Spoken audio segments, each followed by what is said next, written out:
এটা হলো প্রাচীন একটা বটগাছ। ঠাকুরগাঁ থেকে আমরা এই ভিডিওটা করছি।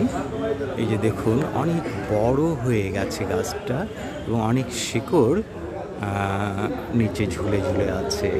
ডাল হয়েছে, মোটা মোটা ডাল। এই যে দেখুন, এটি ঠাকুরগাঁয়ের জেলা প্রশাসক ওনার কার্যালয় এলাকায়। একসময় এটা ডিসি অফিস ছিল, তার পাশেই নতুন ভবন হয়েছে জেলা প্রশাসকের।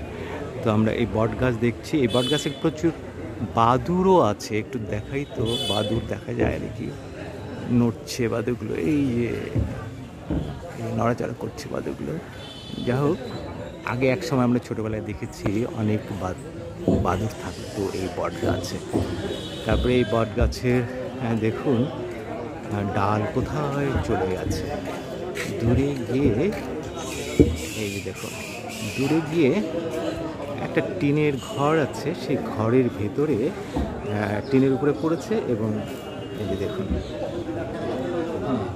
দখল করে নিয়েছে। তো বট গাছ, আমরা জানি যে বটগাছের ছায়ায় যদি কেউ বসে তাহলে সত্যি খুব সুশীতল বাতাস, ঠান্ডা পাওয়া যায় গরমকালে। যে কারণে আমরা শুনেছি ভাওয়াইয়া গানে বট বৃক্ষের ছায়া। এই